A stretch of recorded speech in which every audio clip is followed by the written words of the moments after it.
नमस्कार. मुंबई महापालिकेवर बोलावं लागेल, कारण मुंबई महापालिका हा एकमेव असा विषय आहे जो राज्याच्या राजकारणात आता प्रतिष्ठेचा झालाय. तिथेच काय होईल एवढा एक विषय चर्चेचा आहे. बाकी बाकी महानगरपालिका कोण जिंकणार आहे याबाबत कोणत्याही शंका उरलेल्या नाही आहेत. छोट्या छोट्या ढवर्ग महानगरपालिकांमध्ये स्थानिक नेत्यांच्यामुळे थोडीफार चुरस बघायला मिळते, पण क वर्ग ब वर्ग नगरपालिकांची स्थिती काय असणार आहे हे आपल्या सगळ्यांना ठाऊक आहे. त्यातल्या त्यात सगळ्यात मोठी महानगरपालिका आणि जिच्या जिंकण्या हरण्यामुळे ज्यांच्या राजकीय जीवनाचाच प्रश्न निर्माण झालेला आहे अशा ठाकरे बंधूंची प्रतिष्ठा यात पणाला लागली आहे. मुंबई हरली म्हणजे ठाकरे हरले हे स्पष्ट आहे. त्यामुळं ठाकरेंचं राजकारण कसं चालणार आहे ते मुंबईवर ठरतं. म्हणूनच राज ठाकरे आणि उद्धव ठाकरे यांनी फक्त आणि फक्त आपलं लक्ष मुंबईवर केंद्रित केलेलं आहे. बाकी जाय भाड में, मुंबई तेवढी आली पाहिजे एवढ्यासाठीच त्यांचा सगळा आटापिटा चाललाय. बाकी महाराष्ट्रातल्या कार्यकर्त्यांना वाऱ्यावर सोडून मुंबईत आपलं दुकान कसं चालेल याविषयीची चर्चा सुरू आहे. त्याचं कारण आहे, पूर्वांचलातल्या 4-5 राज्यांच्या एकत्रित अंदाजपत्रका इतका अंदाजपत्रक एकट्या मुंबई मनपाचं असतं. गोवा आणि मुंबई कन्सिडर करायचं ठरलं तर ते मुंबई सरस ठरेल आणि गोवा कमी ठरेल. अरुणाचल, मिझोराम, सिक्कीम, नागालँड यांच्यासारख्या 2-2, 3-3 राज्याला एकत्र येऊन मुंबईची बरोबरी करावी लागेल अशी स्थिती आहे. 6 खासदार, 36 आमदार देणारी एकटी मुंबई आहे. त्यामुळे मुंबईत काय चालतं हे फार महत्वाचं आहे. गोवा, सिक्कीम, नागालँड इथे एखाद दुसरा खासदार असतो. तुम्हाला अंदाज येईल मुंबई किती मोठी आहे याचा. त्यामुळं छोट्या छोट्या राज्यांच्या 3 पट 4 पट अधिक अर्थकारण ज्या मुंबईच्या मनपामध्ये असतं, त्या मुंबईची मनपा कोणाच्या हातात राहणार याकडे सगळ्यांचं लक्ष आहे. म्हणून मी याचं टायटल ठेवलंय, राज ठाकरे म्हणजे ट्रोजन हॉर्स आहेत उद्धवच्या कळपात पाठवलेले. होय, राज ठाकरे हे ट्रोजन हॉर्स म्हणून उद्धवच्या कळपात गेलेत का याचा विचार करण्याची गरज आहे. त्यासाठी मुंबईची डेमोग्राफी समजून घेणं आवश्यक आहे. मुंबईची रचना समजून घेणं आवश्यक आहे. मी मुंबईच्या मतदारांचं सरळ सरळ 3 विभागात विभागणी करतो. सरळ सरळ 3. एक, मुंबईमधला एक चौथा कप्पा त्यात करता येऊ शकेल, आपण त्यावरही विचार करू. पहिला टप्पा मुंबईमधला मुस्लिम वोटर. दुसरा टप्पा मुंबईमधला मराठी हिंदू वोटर. तिसरा टप्पा मुंबईमधला अमराठी हिंदू वोटर. चौथा टप्पा मुंबईमधला दलित वोटर. मुंबईचा दलित वोटर आणि महाराष्ट्रातला दलित वोटर याच्यामध्ये एक मोठा फरक आहे, खूप मोठा फरक आहे. तो कसा हे तुम्हालाही उत्तम पद्धतीने माहित आहे, ते मी वेगळं एक्सप्लेन करून सांगण्याची गरज नाही. मुंबईमधल्या दलितांच्या मागण्या, समस्या या वेगळ्या आहेत, महाराष्ट्रातल्या वेगळ्या आहेत. आपण जरा या 4 टप्प्यांविषयी विचार करूया. मुंबईमधल्या मुस्लिम वोटर्समध्ये कोणाकोणाची वाटणी आहे? मुंबईमधल्या मुस्लिम वोटर्समध्ये याआधी ट्रॅडिशनली म्हणजे उद्धव ठाकरे जेव्हा येथे जमलेल्या माझ्या तमाम हिंदू बांधवांनो आणि मातांनो असा उच्चार करायचे, बाळासाहेबांची शिवसेना चालवायचे, तेव्हा मुंबईमधल्या मुस्लिम वोटर्सवर ताबा कोणाचा होता? Number 1 Congress party, number 2 Samajwadi party, number 3 Rashtrawadi Congress party. त्यात चौथा पार्टनर वाढला तो म्हणजे AIMIM. AIMIMनं बऱ्यापैकी घुसखोरी केली. आणि त्यानंतर आता 5वा पार्टनर वाढलाय तो म्हणजे शिवसेना उबाठा.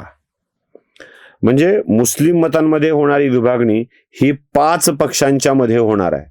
अर्थात ती वेगवेगळ्या ठिकाणची वेगवेगळ्या वॉर्डातली असल्यामुळे त्याला वेगवेगळ्या वॉर्डात त्याचे निकाल कसे येतील हे तपासलं पाहिजे. मुंबईतले वॉर्ड हे एकाला प्रतिनिधित्व वाचे हे लक्षात घ्या. एका वॉर्डातून एक माणूस निवडून येतो.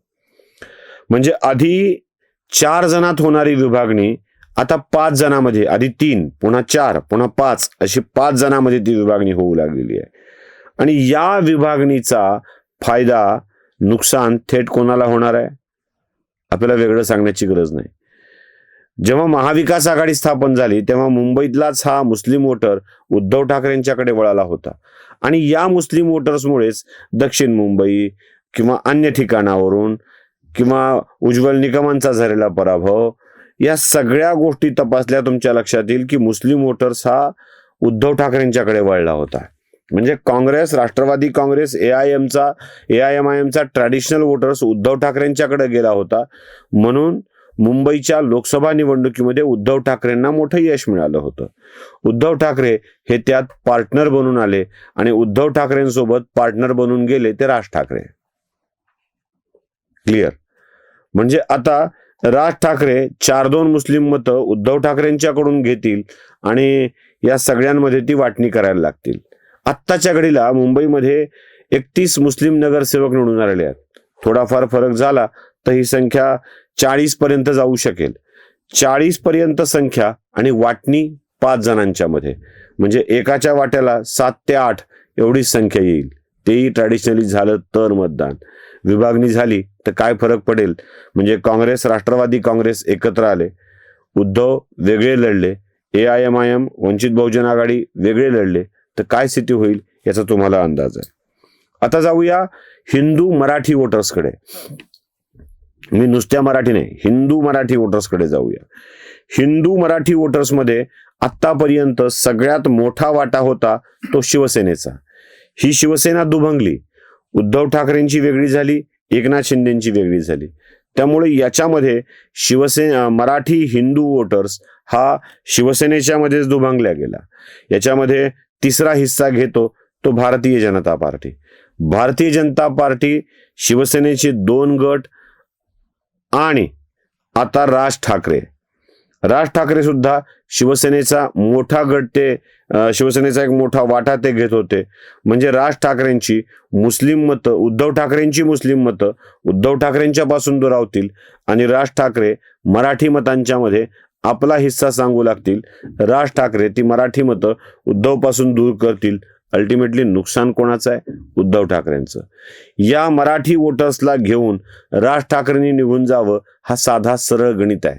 शेण पडलं तरी पडलेलं शेण माती घेऊन उठतं म्हणतात.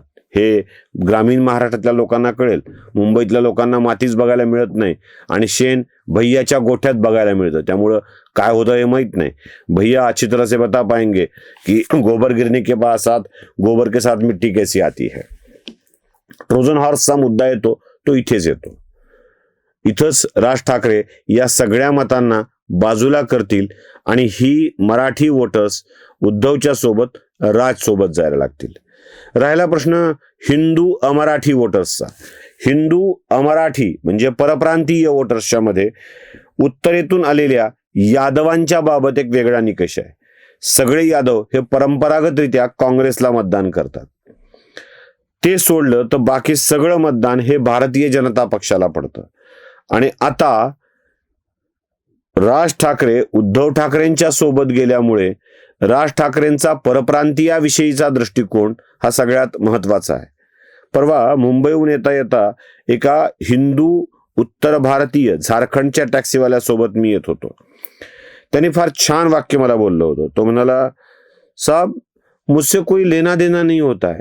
राह चलता आदमी मेरी टैक्सी रोक देता है और मुझे कहता है मराठी में बोल. ना वो मेरी टैक्सी में बैठता है, ना मेरी टैक्सी की बुकिंग करता है, ना उसे पैसे मुझे देने होते हैं, ना मुझे उससे पैसे लेने होते हैं. कोई भी राह चलता आदमी हमें मार देता है. अब सोच रहा हूं कि निकल जाऊं. राज ठाकरे उद्धव ठाकरे के साथ गए हैं तो और भी दिक्कत हो जाएगी. म्हणजे राज ठाकरे जर उद्धवच्या सोबत जाऊन उद्धवला 2-4 जी काही मतं मिळणार होती, 2-4% परप्रांतीयांची, ती सुद्धा मतं संपवून टाकलीत. म्हणजे उत्तर भारतीय गुजराती तर उद्धवला मतदान करणं शक्यच नाही. केम छो वरळीचे बोर्ड लावले तरीही शक्य नाही. म्हणजे राज ठाकरेंनी उद्धव ठाकरेंशी जवळीक साधून हे सगळं नामाडोल करून टाकलंय. आमच्याकडे एक विनोद सांगितला जातो. एका जातीविशेषचं नाव घेऊन हा विनोद असतो. असं म्हणतात की सगळ्यात दुर्गंधीयुक्त प्राणी कुठला असेल तर ते बोकड असतं. आणि या बोकडाची दुर्गंध एवढी येते की ती दुर्गंध सहन करणं शक्य होत नाही. बघा तुम्ही, जिथं बोकडं बांधलेली असतात तिथे एक दुर्गंधी असते.